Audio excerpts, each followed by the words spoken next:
Hey everybody, what's up? It is Wednesday, September 30th, end of the quarter, end of the fiscal year. We are going to end this fiscal year at about 6.9 trillion. That is an all-time record of spending. That is up about 1.9 trillion from last fiscal year. Amazing. It's been an amazing, just incredible. And this all was in response to COVID. Now, I've said several times that I don't think this level of spending is going to come down by any appreciable amount, regardless of the election. The election itself, and by the way, I guess everybody watched that dumpster fire of a debate last night. It was crazy, as I said. I mean, very combative. Trump was his usual combative self. Biden, I guess, held his own. I mean, to me, he looked like a warmed over corpse. But it is what it is. I mean, that was a crazy debate. The market was down in early trading, and then we had a big up day today, which I don't think you can really take any message from that necessarily.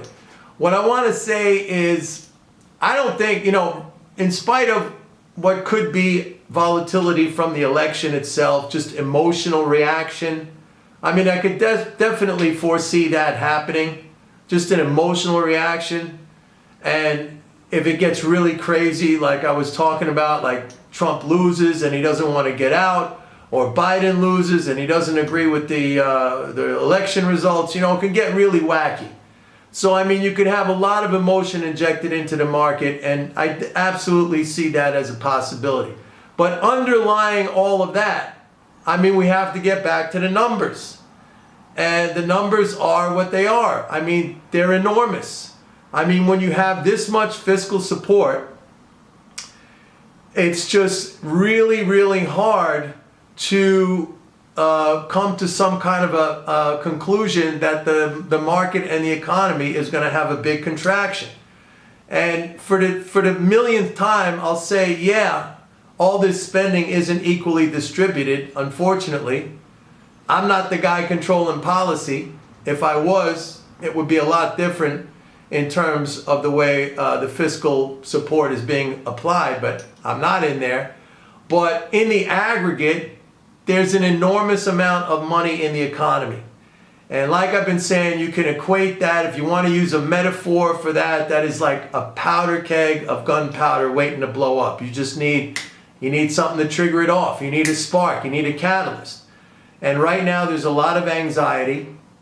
But in spite of that, I mean, you see the buoyancy in the market. We had the correction in September. I forecasted that. I told you that was going to happen based on corporation income tax flows, which I saw were slowing down and they went negative year over year. But the trend in those tax flows has been improving. There's enormous amount of fiscal support. Look, there's 15.8 trillion sitting in bank deposits. That is like a mind-blowing record number. I mean, we've never even approached that.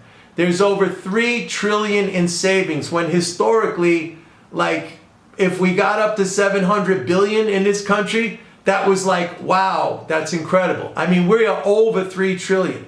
So there's an enormous amount of, monetary support there. It's just a question, I think, of, things got to keep opening up. Confidence has to come back. And I think slowly that's happening. We got to get past the election. That's a big anxiety thing going on right now. And last night, that was just a tiny little taste. That was just a little, taste of what it's going to be like. I mean, with those two going at each other last night.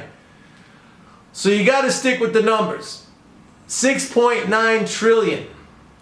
And again, I don't think that's coming down very much, even if we get a change in administration. I mean, it's going to be really hard to bring that down with the COVID.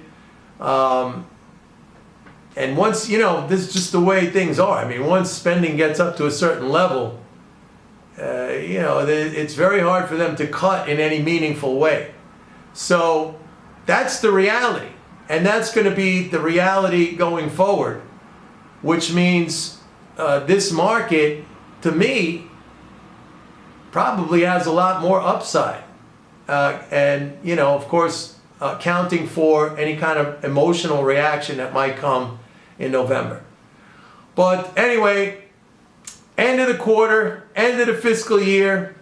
You know, as soon as we start tomorrow, the new fiscal year, I'll be able to see the flows, the fiscal flows, and compare them. You know, I'll know this like right away. Within the first few days, within the first couple of weeks, I'll already be able to compare what the spending looks like. And look, there's been no changes. I mean, the Senate just passed a spending bill tonight to avoid a government shutdown. So there's been no changes. So it's just going to continue like this.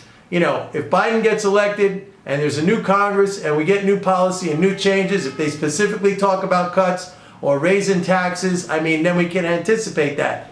But right now, it's just, you know, the status quo. And that's kind of leans to the bullish side. So anyway, that's it for today. Go to my website, sign up for a 30-day free trial of MMT Trader. See everybody tomorrow. Bye-bye.